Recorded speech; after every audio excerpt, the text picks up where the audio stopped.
Jesus. Nous vivons les ombres de l'Apocalypse. Cependant, à chaque événement, pose-toi toujours ces trois questions. Quel est le message de Dieu au monde? Quel est le message de Dieu à l'Église? Et quel est le message de Dieu à ma personne? Mais aujourd'hui, parlons du message de Dieu à ta personne. Toi qui fais partie de la maison de Dieu. Toi qui appartiens déjà à l'Église.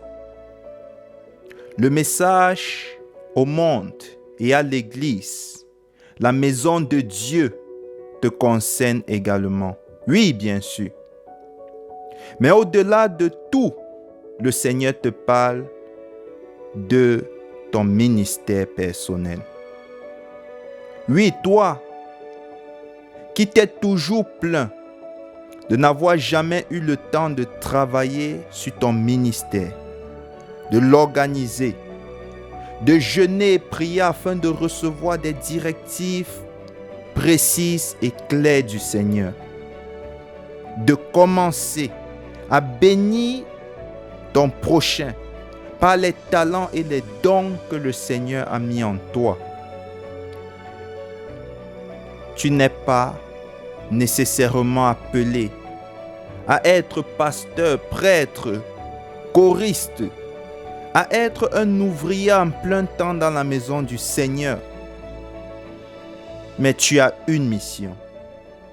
Le Seigneur te connaît. Si tu existes, alors tu es une bénédiction pour quelqu'un. Cet orphelinat qui bat dans ton cœur, ce centre d'handicapés, cette entreprise qui apportera de l'eau, de l'électricité à ton village, à ta nation. Qu'en fais-tu? Cet hôpital que tu rêves construit.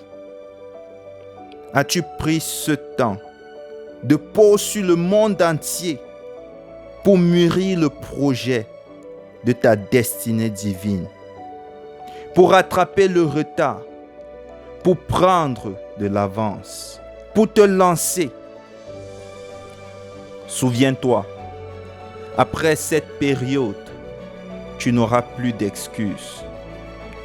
L'Apocalypse ne s'accomplit point pour ceux qui connaissent le Christ, pour ceux qui l'ont accepté, mais elle s'accomplit pour ceux qui l'ont rejeté.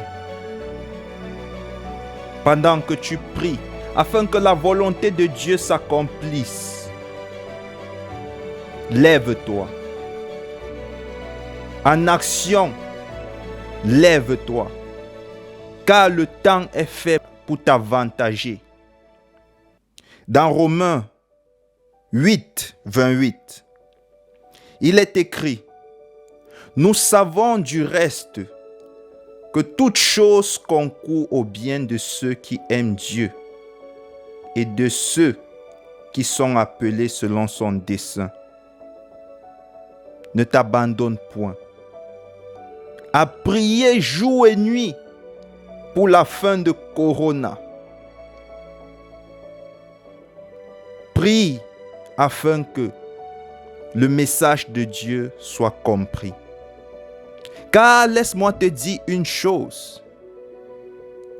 Si Corona s'en va, sans que le monde ne comprenne le message de Dieu, quelque chose de plus dur viendra. Quelque chose de plus meurtrier. Quelque chose de plus dangereux. Prie afin que les hommes se répandent, que l'Église nettoie ses saletés, ses déchets et avance dans ta mission. La Bible nous apprend que toi qui es né d'esprit, qui marche non pas selon la chair mais selon l'esprit de Dieu, toi qui as reçu la sagesse de Dieu, tes rêves sont les desseins de Dieu pour ta vie. Je me suis lancé Et toi, que fais-tu en ce moment? Pendant que tu es confiné, pendant que tu as tout ce temps, que fais-tu? Que le Seigneur te bénisse pendant que tu avances dans l'accomplissement de ta destinée divine.